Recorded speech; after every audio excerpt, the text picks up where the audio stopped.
Alors Garamond, c'est ce qui est utilisé pour notamment les livres Harry Potter, pour ceux qui veulent s'intéresser un peu à la typographie, qui est un sujet très vaste. Hein. Des typographies, il y a des masters en typographie, il y a des doctorats en typographie.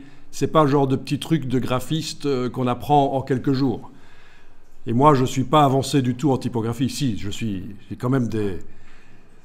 Par rapport à un typographe professionnel, je veux dire, je suis loin Je suis éloigné vers le bas. Mais je m'y connais quand même en typographie. Et donc, Garamond, police notamment utilisée pour la Pléiade. Vous connaissez la Pléiade? Les auteurs de la Pléiade, ou Harry Potter, je vous dis. Bon, vous seriez étonné de voir d'où vient le Garamond. Garamond, c'est un typographe qui, à la demande de François Ier, le roi François Ier, a créé cette police de caractère pour uniformiser quand même, pour améliorer les éditions, la création des livres, l'impression des livres. Voilà, j'ai juste tapé vite fait dans Bing et je tombe sur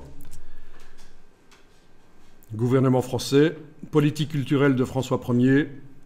À cette date, François Ier décide d'instituer une charge d'imprimeur du roi pour le grec, l'imprimeur désigné, oui, pour la police.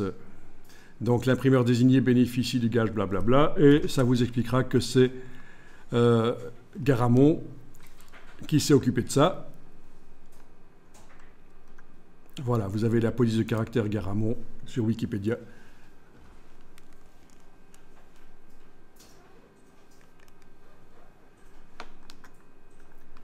Donc voilà, il y a toute une histoire. La colonne Trajane à Rome, vous connaissez? Ça date des Romains, c'est l'Antiquité. Et sur cette colonne, il y a des inscriptions.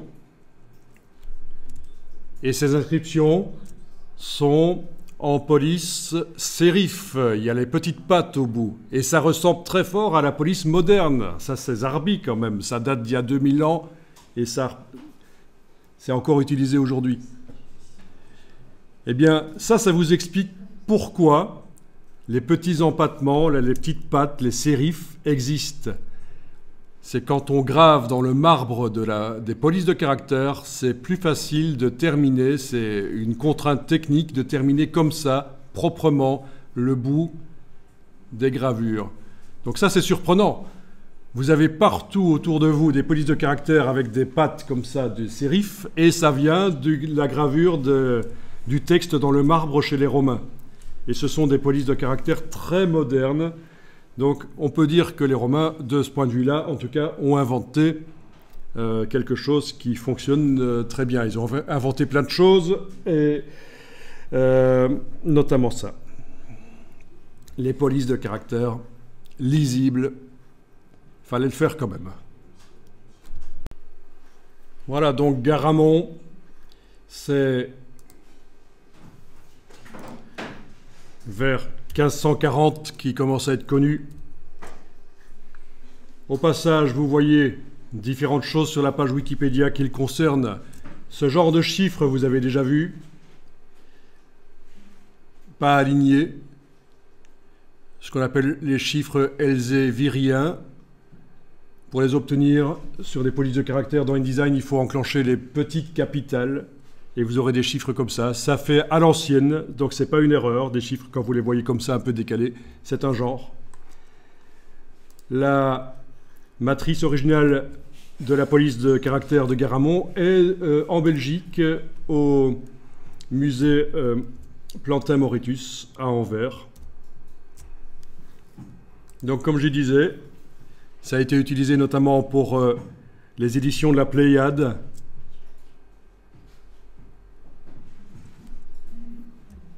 XVIe siècle.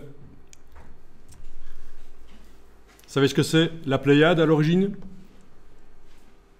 Il n'y en a pas qui s'intéressent aux étoiles. La Pléiade, c'est les 9 étoiles les plus brillantes dans le ciel, là. De l'amas. Voilà. Ok. C'est juste pour votre information personnelle, parce que vous allez voir, ça rejoint le graphisme. Est-ce que ça vous dit maintenant quelque chose quand on parle de la Pléiade en astronomie? Vous avez entendu vaguement parler de ces étoiles? Donc vous ne savez pas non plus comment ça se dit en japonais, Pléiade.